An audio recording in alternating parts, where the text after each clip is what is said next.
Hey, welcome to Did You Watch Survivor Last Night? My name is Jake Scheidel. This is a podcast about reality TV and friendship, in which every week I talk about a certain reality television show with my best buddy, Thomas Powell. Hey, Thomas, how you doing? I gotta say, I'm really proud of you that you made it through the intro this week. Yeah. Without making a noise when you initially started recording, or fucking up the thing that you have written down and in front of you every single week. I'll have you know, I didn't even have to read that when I first started it. Eventually, I did finish reading it. Well, also, you can't read, so... I can't read. I don't know how to read. Jake is functionally illiterate. I mean, I just don't understand the need for reading. Like, what purpose does it serve? I mean, why do we have speech-to-text program or text-to-speech? Speech-to-text does not help him. Text-to-speech programs, if we're not going to use them. Exactly. Thomas, I've got a question for you. Did you watch Survivor last night?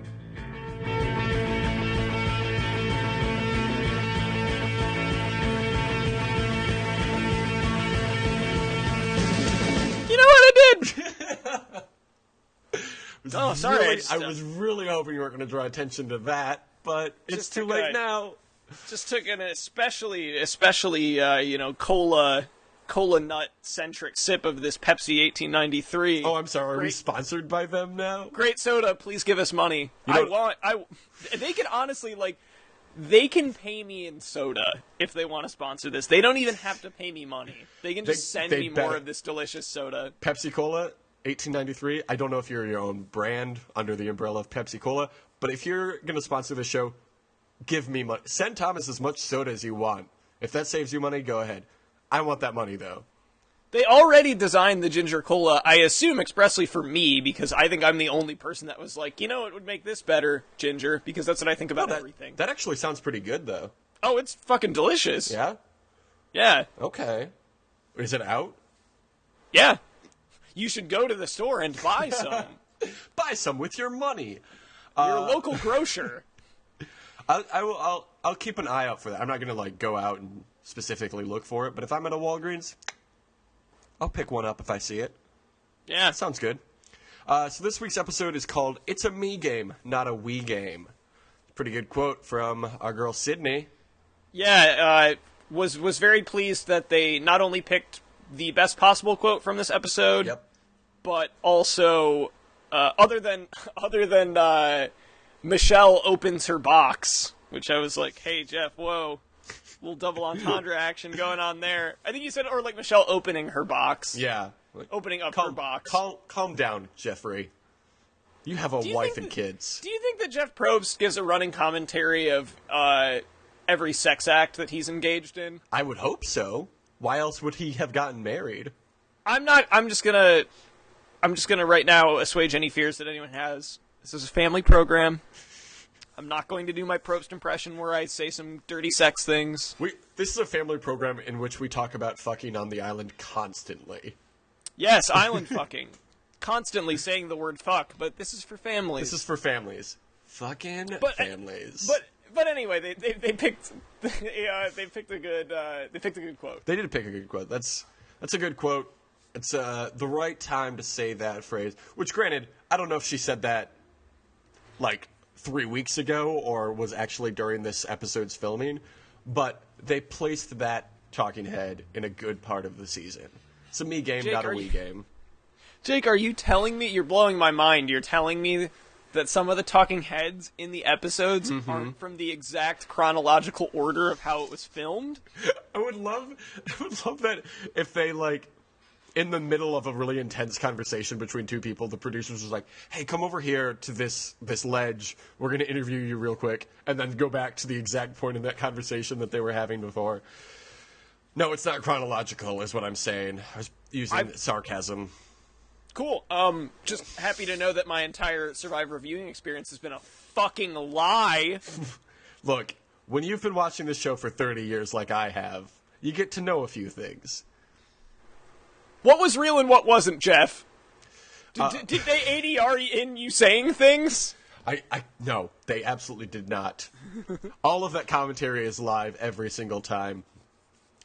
So at the camp, after the vote, Jason says it's going to be impossible to get rid of Ty now, but then also calls the move of getting out Scott beautiful. So, yeah, that's what happened. He is upset that he lost both Scott and his idol in one tribal council. Boo-hoo, Jason. I'm so sad. Julia is frustrated that she was not part of the plan. And then Julia and Michelle commiserate with Jason. It's a little alliance building right there. Little potential alliance between those three, you know? What could happen between these three people who are on the bottom, you know? Yeah, there's not much is coming from this conversation at all. No, they were both just like, oh man, it sucks that we're all going to lose. I feel for Julia, though, because Julia really didn't do anything to... Other than, like, kind of two-timing, but nobody really knew that she was doing it. Well, she was pretty... I mean, Aubrey knew, and Jason knew, and... I mean, people could have figured it out pretty easily. She was subtle enough about it, though, that I don't think anybody would really hold it against her. No, they wouldn't, which is exactly why they wanted to get her out. Basically, she's a target because people are like, oh, that Julia, pretty good player. Mm-hmm. Like, that's really it. Yeah. It's like, well, she's kind of a threat. Julia's definitely a fave. Definitely an MVP contender. It's not the end of the season just yet, so I'm not going to go out of my way and say MVP because still a lot that could happen. But a lot of games to be played. She is up there. What producers, though, bring her back. Bring her back. What? Do you remember what place Kelly Wentworth took last season? She took fourth. She took fourth. That's right. Yeah, when Spencer threw a tantrum to ensure that he made it to the final three and lost. Yeah. Cool move, Spencer. Julia, oh, okay. Aubrey, on the other side of the camp, Aubrey, Sydney, and Ty hold hands and they're guaranteed to make the final four. Pretty confident, guys. Pretty confident about that. Very confident. Aubrey asks Ty if Jason might have another idol, but Ty assures her that he does not. Ty doesn't feel good about betraying Jason and Scott, so he goes and talks to Jason. You know what I noticed about this episode that I haven't really in past episodes is they talked about Scott and used his name a lot after he got voted out. Or that in past episodes it's just like, oh, this person got voted out, and then they go on to the next thing. It's like a lot of talk about Scott this episode, it seems. More so than past episodes. Just thought that was interesting. He's left his large basketball man footprint on this entire season, win or lose, and in this case lose. But I thought it was okay. I thought it was kind of funny. I feel like this.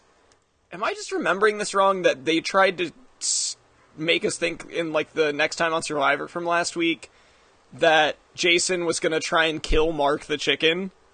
I kind of remember that too. Yeah. That just never, because they, in the conversation with Ty says, I was afraid that after I did that you were going to wring Mark's neck as revenge. Yeah. And Jason goes, no, I wouldn't do that. Mark, we're still in an alliance, right, Mark? And Mark is like, I'm a chicken. Yeah, I do recall something like that. I feel like they've been teasing killing Mark the chicken all season. I'm like, there's only 8 days left? It's got to happen. It just reminds me of, and I know you will remember this, there was an episode of Lost where in the next time on Lost, they tried to make it look like Sawyer was pointing a gun at Jack in a standoff and about to shoot him. And he says something like, goodbye, and then pulls the trigger. And then the next episode, Sawyer and Jack did not have a single scene together. And the scene in question was Sawyer pointing a gun at a wild boar. And then he said goodbye to the boar. I have never felt so insulted by a show. Even not Bar Rescue, even Hell's Kitchen, where they tried to make it look like one of the restaurants was burning down in the next on Hell's Kitchen thing, and it was actually just them taking a bunch of furniture out of the basement and burning it. I've never watched an episode of Hell's Kitchen, but that sounds pretty intense. American Hell's Kitchen is the most trashily edited thing where they will show you constant previously on and next on in between commercial breaks. What? Like, you're too stupid to, like, people are constantly jumping in and you're too stupid to keep up with it. And there's also, my favorite part about that show is there's these little asides that Gordon Ramsay does, where it's in media res, he's working in the kitchen, they'll cut to an outside shot, and he'll, like, lean out the window. What? And have a little aside with the camera. What? Where, yeah, he'll lean out and be like, this is going to be a lot tougher than I thought. What? This kitchen is in a real state of disrepair. We'll see how I do. And then he comes back, like, this isn't the most staged thing on earth. Oh, hi, I didn't see you there. Anyway, here's my status update on this. I'm very cross. This sounds weird. I don't like any of his shows. Okay. Kitchen Nightmares. I think I accidentally called it Kitchen Rescues earlier, which is 100% not what it's called. Didn't you say Hell's Kitchen? Yeah, no, it's Kitchen Nightmares that he does, though. Oh. It's Kitchen Nightmares. But Hell's Kitchen is another show he does, right? Yeah, Hell's Kitchen is the competition one. Kitchen Nightmares is the one where he goes into restaurants that are, like, disasters. But the original BBC Kitchen Nightmares that he did is very chill and not insultingly edited. And part of that is just a cultural difference, because in Europe, people that open restaurants generally have a better idea, even if they're not good at it, of what they're doing than Americans, because America's one of the only countries on earth where people that have never been in the food service industry will just go, yeah, I can open a restaurant, how hard can it be? Yeah. Well, I don't know. I've never been into cooking shows, like, at all, any of them, competition or otherwise. It's just like, why am I going to watch a show about food if I can't even eat the food? You know? I'm not a fan. I mean, in Kitchen Nightmares, you don't want to eat the food for a lot of it. Oh, you just want to see you want to see the incompetent management and Gordon Ramsay yelling about things being raw. It's raw. So Ty doesn't feel good about betraying Jason and Scott, so he goes to talk to Jason, and he says that he voted out Scott in the name of the game, which is a fair reason. I don't see what Triple H has to do with any of this. Oh my God. I know that we're all about getting bananas on Survivor, but can we get H on Survivor also? Triple H on Survivor would be crazy. That would be especially if he tried to do a Jeff Kent, like, Gary Hogaboom style thing where he's like, I'm not an athlete. My name's Hunter Helmsworth Hapley. That's my name. My name's Paul Helmsley, and I'm a construction worker who does a lot of steroids. I have this belt because I'm a big fan of the WWE, and this is what I brought from home. Was my replica belt. I guess if you were him, you could say that you were, like, a competitive weightlifter or, like, a bodybuilder. Who's not going to know it's Triple H, though? Maybe none of them have watched wrestling at any point in the last 20 years. I don't know, Jake. Triple H is like Hulk Hogan, John Cena. No, he's not. I feel like Triple H wants you to believe that, but he's absolutely not. They will not recognize him over a John Cena or The Rock. He is not on that John Cena, Rock, Hogan, Stone Cold Steve Austin level of, or even like Macho Man, of instantly recognizable wrestler. Maybe not now with his short hair, but if he had that long hair still, and if he walked onto the island with a water bottle in one hand, spitting that water out of his mouth as he entered the island, people were like, "Oh, that's Triple H from WWE." Not even Shawn Michaels level. Triple H has never been a draw. He wants you to believe he was a draw, but he has never been a draw. All right, I would recognize him, and I would vote him out. Yeah, we're wrestling fans. Well, they didn't consider that when they cast me and Triple H on the same season. Where would they be? Someone's like, I'm not really familiar with his wrestling career, but I just loved him in Blade Trinity. I don't. Yeah, I guess he didn't have that big of an outside of wrestling career. No, he didn't have The Rock's movie career, and he didn't have. Stone Cold Steve Austin is the most popular in his time wrestler ever. at his peak, no one has ever been more popular than Stone Cold was. So, of course, people knew who Stone Cold was, but Triple H was a heel at the time. Yeah. Anyway, where were we? Jason says that Ty's apology was half-assed, and for someone with such a big heart, he flip-flops a lot. And then Jason says he'll get his revenge. That's ominous. So then we get to the reward challenge. They have to collect some rings and then throw them at a hook. That's it. The reward is a helicopter tour of the island and then a picnic. And there's going to be wine. There's going to be wine. You guys, it's going to be wine. Are you so excited about the wine they're going to have? Oh my gosh, there's going to be some wine. There's going to be wine. Today's my Friday. There's going to be wine. 5 o'clock somewhere. Aubrey and Michelle are more excited about the wine, the one bottle of wine they're going to drink between the two of them. I'm dehydrated, but I can't wait. They're more excited about this wine than I have seen anyone excited about anything. I cannot think of a time that I would less want fucking red wine than when I'm on a super hot island and, like, I know that they have fresh water, but those guys, they have to be dehydrated all the time. But, Thomas, it's wine. It's what they're going to drink wine. It's wine. I'm with Sydney in that I would just be in it for the fried chicken. Mm-hmm. That's what I'm about. Mm-hmm. Into it.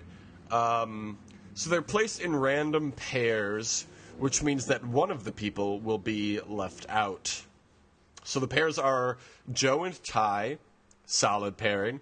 Julia and Aubrey, seemingly solid pairing. And Michelle and Sydney, who obviously are going to win based on that pairing. Which means... And Jason has to sit in timeout. Jason has to sit in timeout. So yeah, obviously Michelle and Sydney win because look at those pairs. Of course Michelle and Sydney are going to win that. Notably, though, Joe was actually useful for one of the first times on this program. Well, yeah. He's going to compete for that wine. He just really wants that wine. Joe loves wine. And when Michelle and Sydney win, as I hinted at earlier, Sydney, while celebrating, like very raucously, just yells, "I'm just in it for the chicken, Jeff!" And I was like, "Damn right you are, Sydney," and so would I. Yes. Jeff says, given that blindsides are happening regularly, it seems alliances are shifting, which makes this very interesting.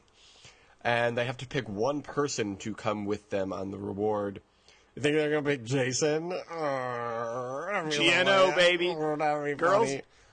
GNO, girls' night out. Yeah. Let's get Aubrey in the mix. They got Aubrey in the mix. But Jason says he's not giving up. On what? On not getting voted out? You gonna swim out to the thing they're getting choppered to? I want to steal some of their fried chicken. Do you have any takeout boxes? They gotta be water resistant because I gotta swim all the way back. All the way back to the other island. So they go to their reward thing and they have a great time on that helicopter. Yeah, a lot of shots of them kind of leaning and going, "Whoa!" and looking out the window. Helicopter. Then they get to their picnic and they are jamming on that food. They love that fried chicken. They love that wine. Guzzling that vino. Just like pouring it. It's just dripping out of their mouth as they're drinking it. They're like, oh, more wine for me. Spilling down their chins, that sweet, warm vino. They're like Greek gods with that wine. Goddesses, please. I don't see gender.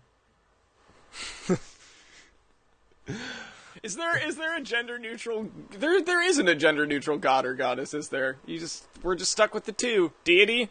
Aphrodite. Greek deities.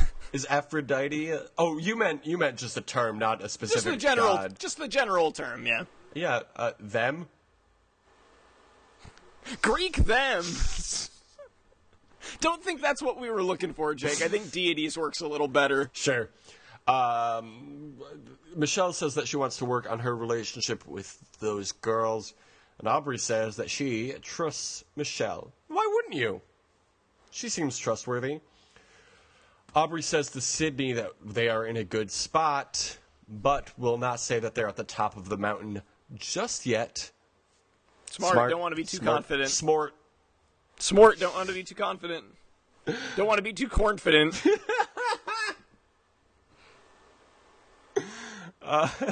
Sydney says that they can't bring Ty to the final 3, but they need to keep him around to take out Jason and Julia.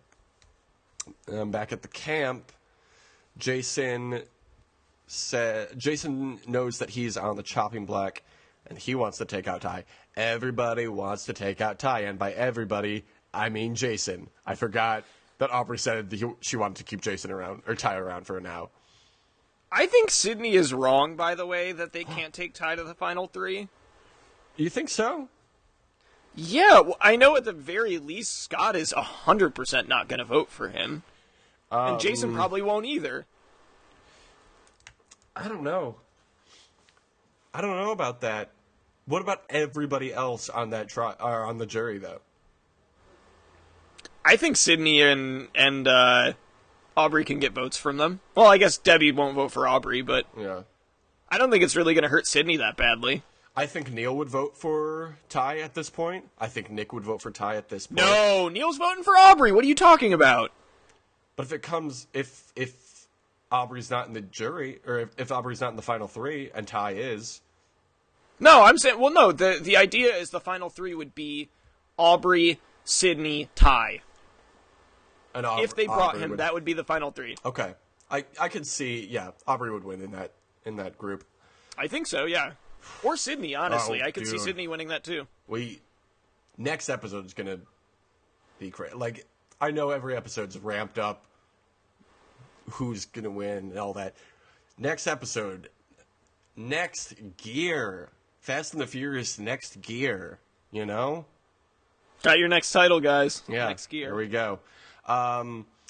Julia... Take that to the bank, boys.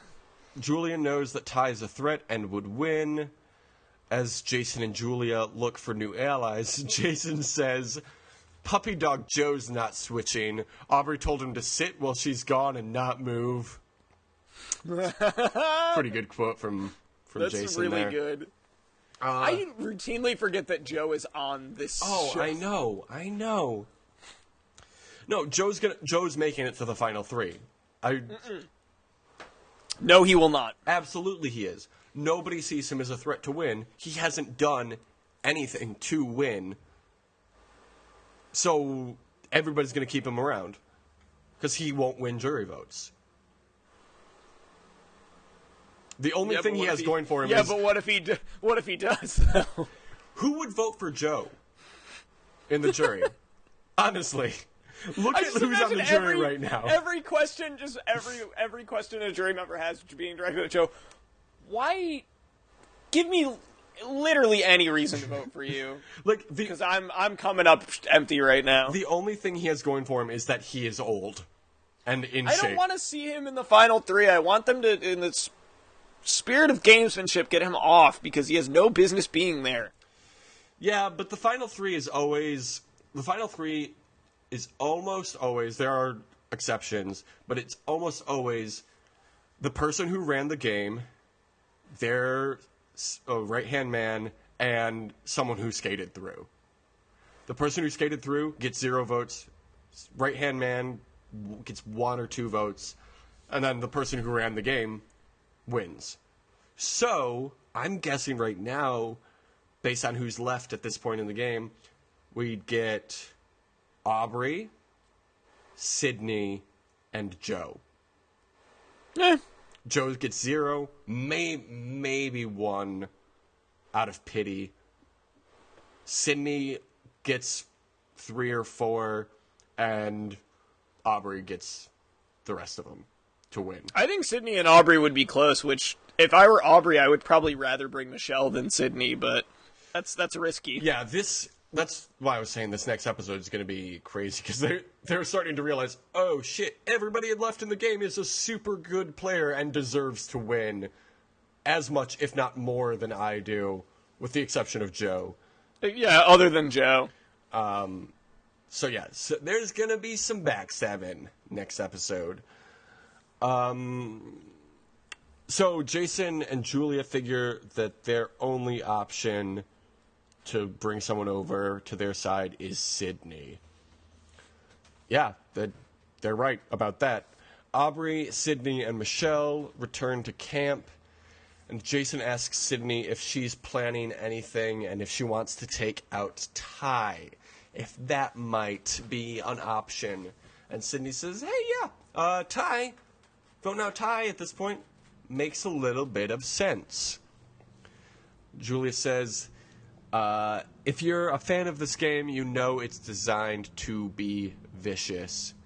And then says, as soon as Ty's gone, we're eating Mark.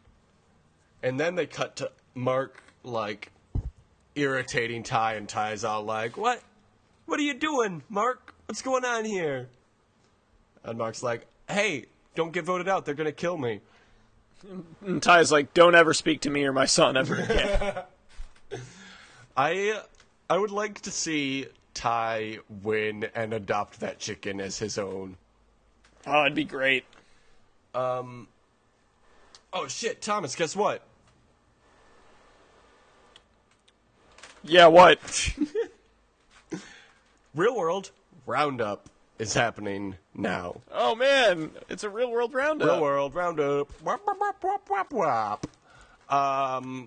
Everybody loves making fun of Kayla. Because why wouldn't you? And then... Oh, also they all love Raymond. Everybody loves Raymond. CJ says that Dion and Dean are her faves in the house. I get why Dean might be your favorite, but Dion? Dion, really? So everybody's sleeping, right? Everybody's sleeping. Then at 5 a.m., some children, it seems there's a recording of some children singing Happy Birthday. And hey, guess what? It's Kayla's birthday. Yeah, Kayla, woohoo! Yay! So they go on a helicopter tour of the Grand Canyon for her birthday. How nice. That's cool. I'm really jealous of that. Back in the loft, Kayla's upset that Dion makes fun of her. Shut up, Kaôh. You guys are perfect for each other. I hate both of them so much. And I'm really excited to see them both on Battle of the Exes 3, the challenge. What are you kissing that mic? Coming soon. Coming soon. Coming soon. Hey. Hey, just wanted to let you know. Challenge. Rivals coming soon. Why are you trying to have sex with the TV show right now? Coming up next, we got some Barry White. No. This is gross. After that, some Lou Rawls, some real baby making music. I do not like this new character. I would like it if you never did that again. But he plays such good soul music. That's great. Could he perhaps play that soul music without talking into the microphone? Is that... No, baby. Gotta put you in the mood for some Isaac Hayes. I am in the mood for literally anything else. Breaking you off a little piece of that hot... Break me off a little piece of that Kit Kat bar. That is all I'm interested in that piece of. Did they Kit Kat got to you, Jake? You insult me for my not Pepsi sponsorship? Kit Kat, I'll take the money from the Kit Kat company. Mars? Kit Kat. Their candy is definitely not mediocre. Who told you that? I like the chocolate flavoring around the wafer texture. It's a good combo. No, Kit Kat's fine. It's certainly a lot better than Nestle Crunch. Here's what I'll say. Fuck you. Oh Nestle my God. Crunch is garbage. Do not you have even terrible start opinions. with me. Do not even start. Oh my God. Nestle Crunch. What do you like? Fucking vanilla ice cream too, Jake? Is that what you're gonna tell me? Oh, you are just hitting all of my buttons right now. Why don't you? You might as well just eat a fucking Hershey bar, you fucking loser. Okay. There's a lot of things I want to say right now. Okay. First of all, I'm just glad we're not talking about the real world. That's all I'm gonna say. Nestle Crunch is wonderful. It's a great candy bar. And Nope. And even better, I know this might be a crazy thing to say, but Nestle Crunch is great. Even better, it's spin-off Bunch of Crunch, which you can only buy in a movie theater. Nestle Crunch is great. Nestle Crunch is great. I don't like Nestle as a company because they're like, water, who needs it? That's not a human right. But fucking Crunch, the Crunch bar. Bunch of Crunch is inferior to Butterfinger BBs. I do not think I've had Butterfinger BBs, so I can't say for sure. I don't think they make them anymore, but they were pretty good. Well, why the fuck not? Also, Nestle Crunch is not Wonderful, and it's not Wonder Balls. Now, those? I do remember Wonder Balls. Wonder Balls, sweet treat with a treasure inside. That was their slogan. Okay, I feel like I maybe already brought this up on the podcast if I haven't. Let's talk about it again. Why not? It's just been on my mind. Hit clips. Do you remember hit clips, Jake? I don't. So hit clips, like Wonderball, are a thing that I remember from right around 1999, 2000, 2001. Solid era of toys and candy. Yeah, that's where they were both being marketed a lot on your Nickelodeons, your Disneys, your Cartoons Network. I don't want to delve into another digression in the middle of this already super long digression, but I wonder if there is the same kind of fervor for current toy candy combos for kids that we had in the late 90s, early 2000s, and we're just not aware of it. You know what I mean? I'm sure there is, because every generation does this. I mean, there's a reason that I love the 80s was a thing. Yeah. But anyway, I want to focus on the hit clips because there was a while where I thought that hit clips, because it is such an absurd idea and maybe the most dated piece of technology I can think of, where I thought it was just something I had made up. Sorry, before you continue, I gotta say. Wait, just wait a second. What is happening right now? Cigarette cartons. That's a different podcast. Forget it. I was going to do the hit me with your best wildlife shot theme, but then cut it off and say hit me with your hit clips. It was a failed experiment. I feel super bad now. You fucked it up. I fucked it up real bad. Okay, hit clips. So hit me with your hit clips. God there damn we it. go. I am just going to read, because imagine trying to explain these to a current child or adolescent. This is a Wikipedia page for hit clips.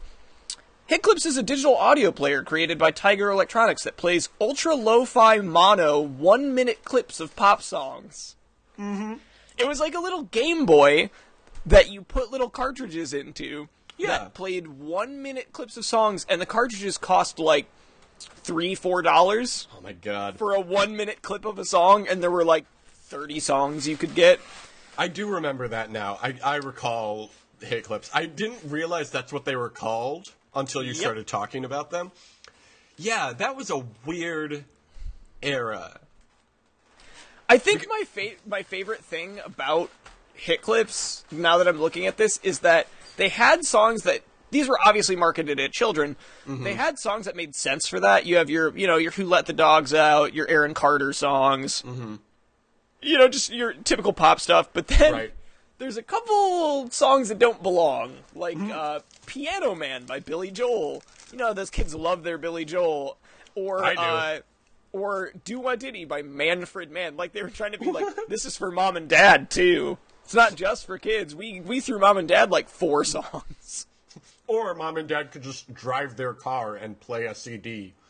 Or a tape. Yeah, that's the thing. They had portable CD players back then, which would legitimately be a lot cheaper and they had early MP3 players. But I think just in a pre-widespread iPod or even phone world, the idea that you would tell someone, oh, you don't have a phone and you don't have an iPod, but you can have your parents buy you this $20 audio player that plays the lowest possible quality audio, and you don't even get the whole song. It's just 1 minute, and it's like $4.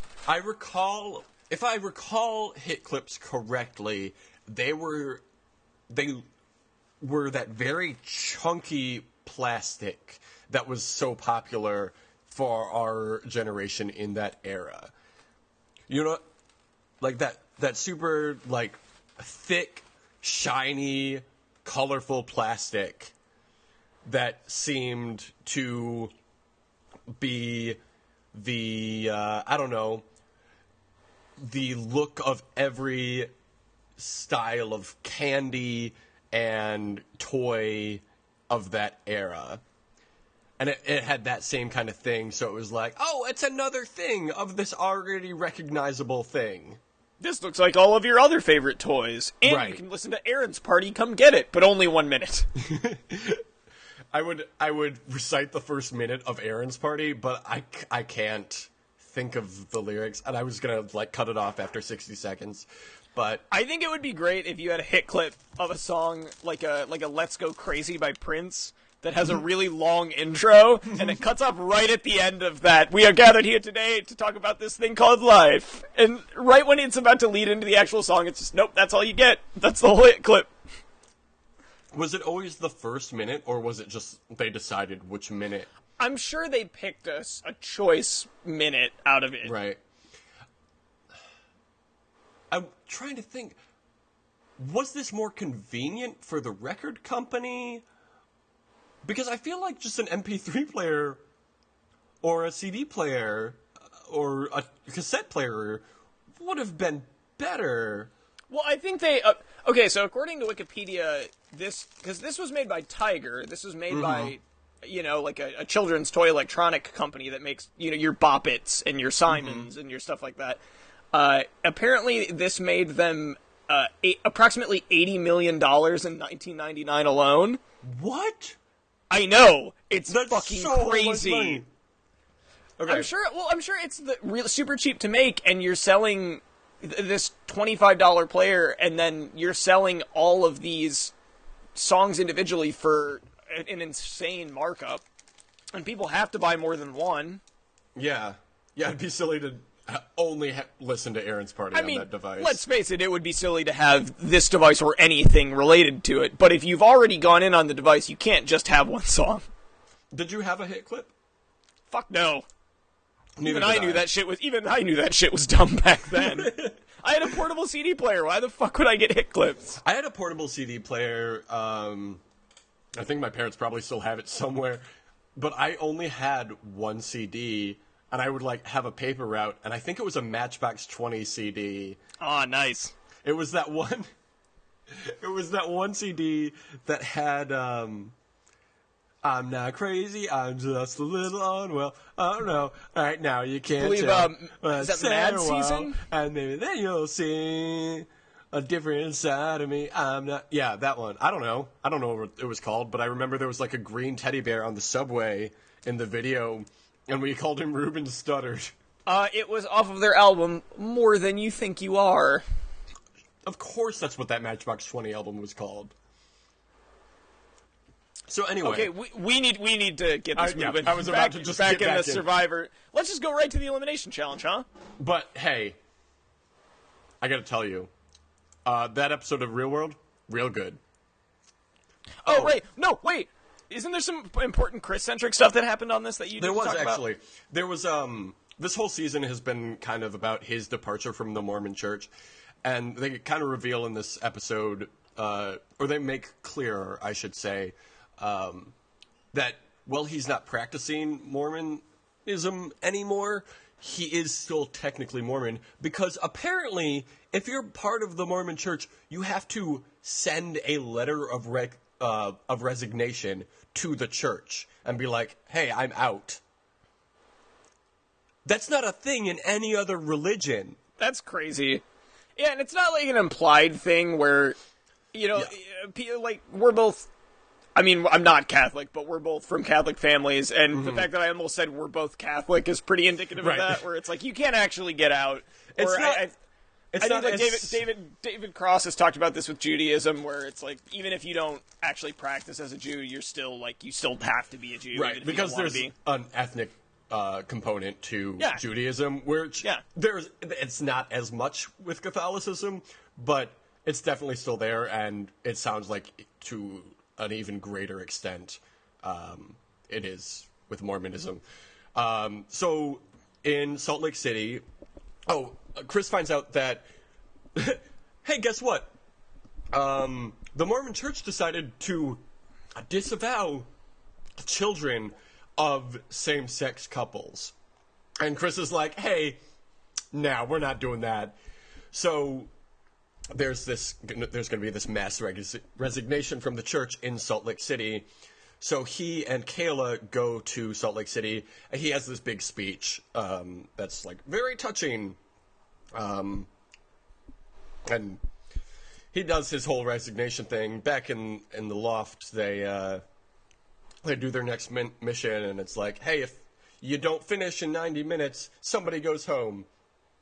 Everybody finishes, though. That's it. Immunity challenge time. Yes. They have to race to a platform in the water, return after memorizing some symbols and numbers, and solve a combination lock. Open the combination lock and get a key to get some letters for a puzzle. To open a box, and there are puzzle pieces in the box. A thing I've never heard Jeff say ever before. At one point, at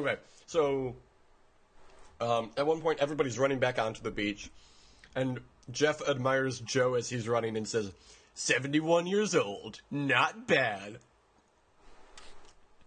I'd hit it. For a supposedly straight person, Jeff Probst sure is gay. When has Jeff Probst ever said he's straight? Name me one time. He's married to a woman, so I have to assume... He could be bi, he could be fucking non-binary, No, I don't know. I think Jeff Probst definitely is not non-binary. You don't know! Jeff Probst hosts a show on CBS. He's definitely not non-binary. I want to know what his Probst nouns are. Probst's preferred pronouns are his own name. His last name. Please, I prefer Probst. Not he, no, Probst. So Julia gets on his social media accounts, it just says pronouns, Probst/Probst. So Julia gets the key first, the correct key first, followed closely by Michelle. But Joe, 71-year-old, looking good Joe, is totally, do you recall this term, gassed out. Gassed out, baby. He Joe can't is even. gassed out. He from can't his challenge. assemble his puzzle. Like what? Yeah, right. It's like, oh no, I've done all the physical stuff, and I can't do it. I can't figure out how to spell words. I mean, I guess if you're Joe, it doesn't matter whether you're not going to win immunity anyway, so it doesn't matter whether you try. Yeah. Michelle solves the word puzzle first, and she wins. Good job. And then there's Yay. a super awkward hug between Julia, Michelle, and Joe, which I think Michelle goes to hug Julia and then hugs Joe because he's right there too. And then they like all go in for a hug together, but none of them intended to. So it's all just kind of like, where do my hands go? It's weird. They didn't need to show that. I felt bad for Julia because she was very close to winning and really needed to win. That would have been great. But she didn't, which boo-hoo. Jeff asks how many numbers Michelle was able to memorize on that platform in the water, and Michelle's like, all of them. No big deal. NBD. I got them all, and I won. So, good for her. Back at camp, Aubrey says that Jason and Julia are on the outs, and that tonight seems like a super easy vote. But guess what? It's not. Everyone but Jason and Julia talk about who to vote for. Sydney suggests Jason, but they all decide on Julia. Aubrey says Jason can't win, so it makes more sense to take out Julia at this point. Solid move. But Michelle is Julia's best friend and doesn't want to vote for her. Sydney says that if Jason and Julia ask who they're voting for, they're just going to tell him Ty because that was their plan. They say this in front of Ty. Ty, not a fan of hearing his own name when they're talking about voting. So they say that your favorite word in your given language is your own name. That's everyone's favorite sound, but not for Ty. Not Ty. He doesn't like hearing his name, so he's going to bring his idol and his advantage to tribal council, which I feel like Wouldn't he you would be doing anyway? anyway. But Why wouldn't you have those? I feel Whatever. confident. I'm not going to bring idol or vote. Do you feel good about that impression? No, I don't. I was just about to say, and that is, I'm permanently retiring that Yeah. time impression. I didn't even realize you were doing an impression of him. I thought you were just like, I don't know what you were trying to do. With I think doing a you were- racist accent? Whoops. Yeah, it was real bad. I mean, he does have an accent. I He was has a genuinely legitimate trying to accent. recreate his accent. But yeah, it did not come across super well. Check your privilege, me. Yeah. I feel like the fact that we've been talking about it for like 5 minutes now is enough. So Michelle and Julia agree to vote tie. And Jason goes to talk to Sydney about voting out the tie fighter. That's what we're calling him now, right? Sure. We called him that once. I called him that once, so I have to stick with it. I'm committed now. Thomas, though, you know what it's time for. Oh, yeah, baby. There we go. Hit me with my girl! Your girl, Patty Benatar. Pat T. Benatar. What's her middle name? I'm guessing. Tennis. I was going to say... Pat Tennis Benatar. I was going to say trunk, but it could be tennis. Oh, and then Real Friends by Kanye West started. All right. That was weird. That's not even on that playlist. That playlist is one song in my iTunes, and it's that Pat Benatar song. Do you remember that Pat Benatar aside where she's talking about how her cousin stole her laptop that she was getting bitches on? Yeah, and everybody in the 80s was like, what's a laptop? My cousin stole my Commodore 64 that I was getting hunks on. That's a weird part of Love is a Battlefield. It didn't really seem to fit. No, it didn't track very That's well. what she was talking about. She was like, love is a battlefield. Sometimes your cousin steals your Commodore 64. Yep. And then how can you get back out on that battlefield? Because you can't get any more bitches or hunks. Now I just want to hear a Pat Benatar cover of the entirety of the album The Life of Pablo. Oh, it'd be good. Did you hear that Japanese remix album?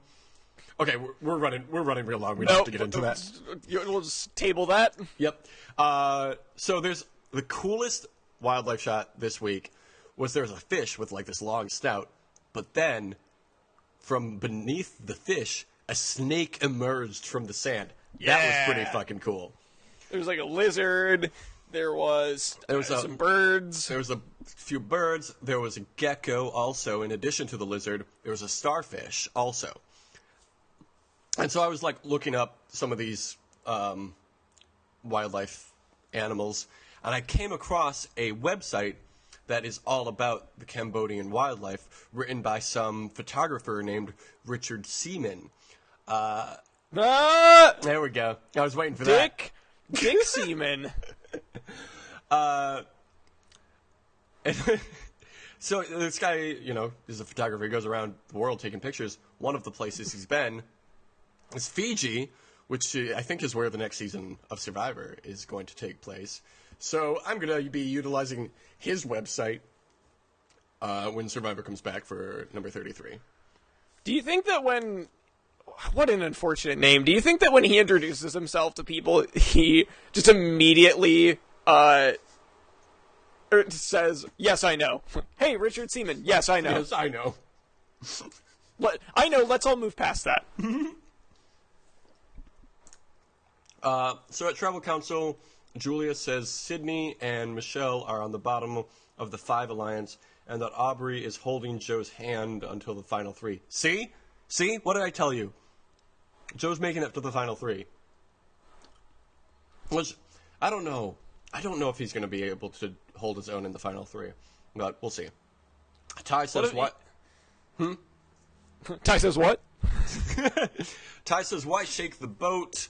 Aubrey says, you have to rely on the relationships you forged with the people and trust that. And Jason responds, at the same time, I trusted my alliance, and what happened? Scott, bye. So, yeah, good one. Sydney says that with the jury, you want them to respect your game. Winner's edit. Gave a big thumbs up on that one. Yeah. I'm still rooting for Sydney, but I'm not predicting her winning anymore. They're talking about who deserves to win with 7 people left, which usually is a conversation they have with like 4 or 5 people left in the game. So these people, as Jeff Probst likes to say, came to play. He's a big fan of that. He's a big fan of the Miz's theme song. Let's not go on another wrestling digression. We're good. That was a one-off joke. Sydney says that she's open to a big move, and at this point, any move you make can make or break you. Jeff asks Ty if he feels comfortable, and he says, I'm not comfortable at all. I'm really not comfortable. And then they go to vote, and Jeff collects the votes. And then while Jeff is gone, Ty grabs Aubrey's shoulders from behind and whispers, should I play my idol now? This was a crazy thing to do. Mm-hmm. He did a lot of unnecessary things. Okay, whatever. There was some debate over whether Aubrey, going forward, should have told him to play it, regardless of whether she thought that he needed it, just to get it out of the way. It would make sense. The counter to that was that she wants to keep his trust so that she can blindside him later. He has to expect a blindside is coming for him. But if he does, I'm sure he does, but he's not going to think it's going to come from Aubrey. Fair enough. She says she's the Ty whisperer, as someone said earlier in the episode. She says, I think you're fine, but it's your gut.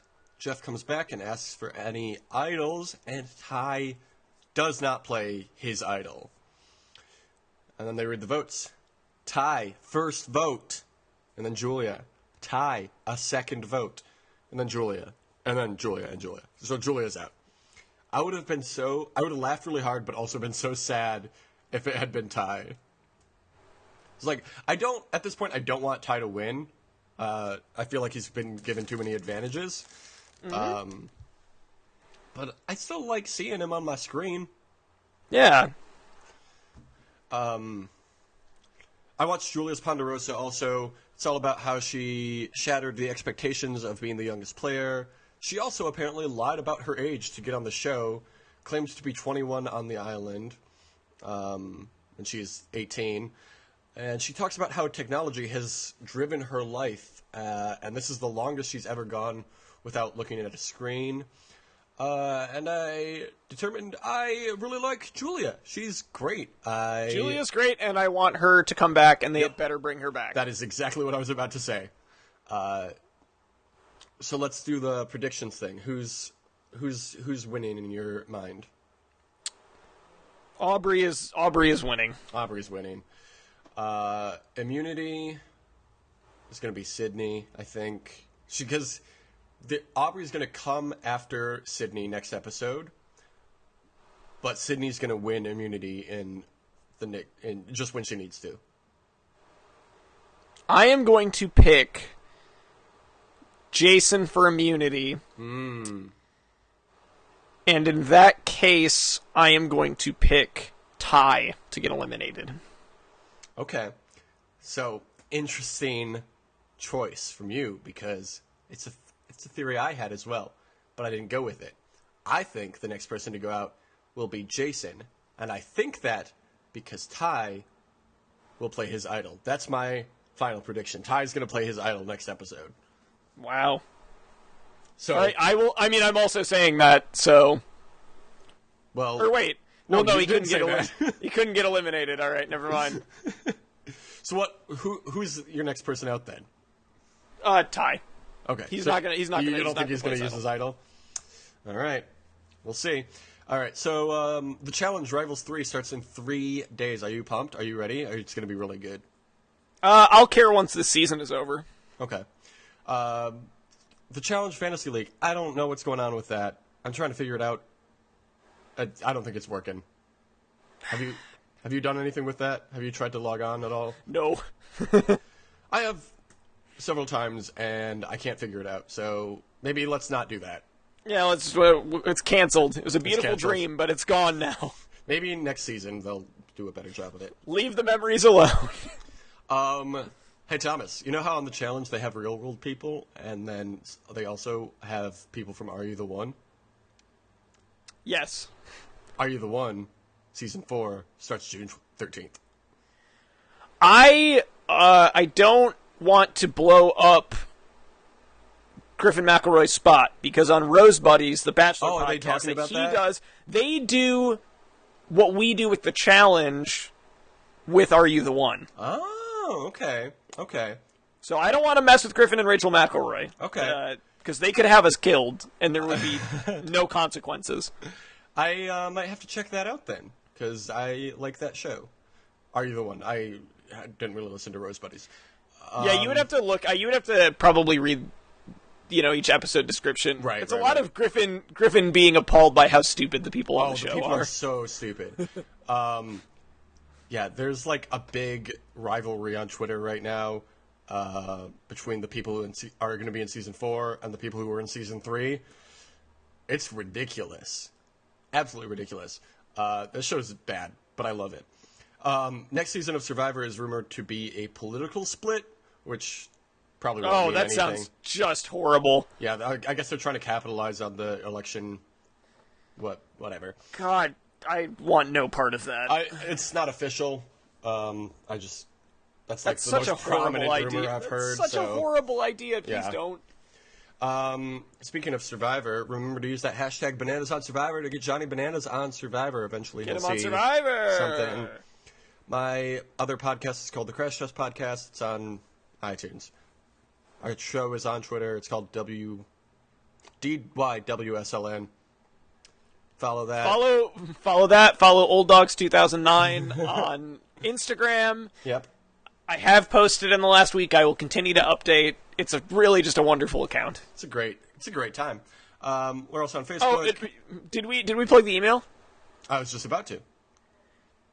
We have an email, which is go ahead. didyouwatchlastnight@gmail.com.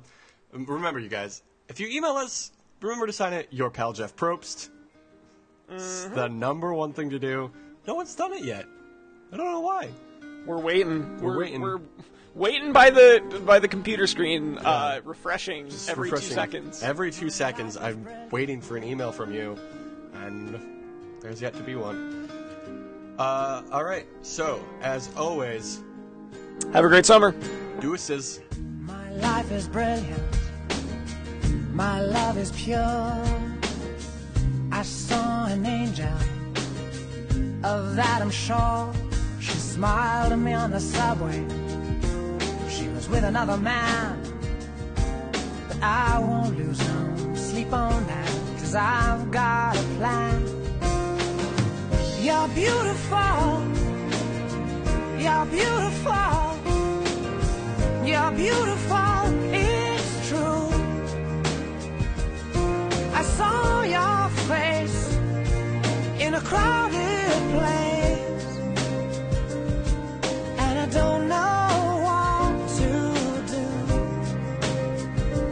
'cause I'll never be with you. I paused my audio for a minute, but I just unpaused it, and I can hear Jake peeing over our FaceTime call.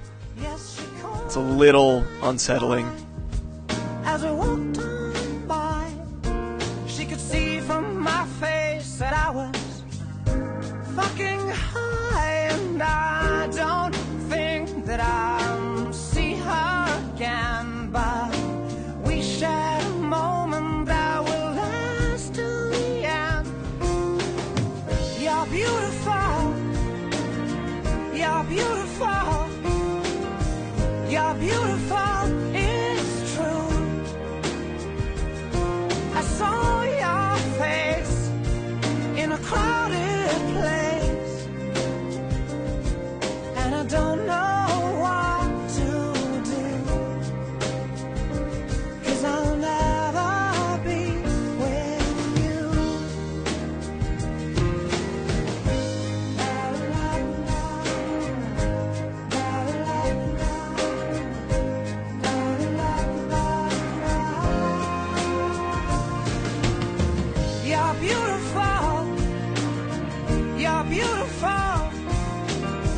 You're beautiful, it's true.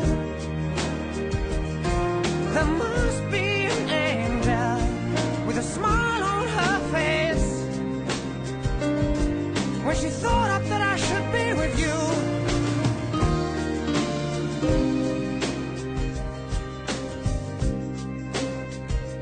But it's time to face the truth. I will never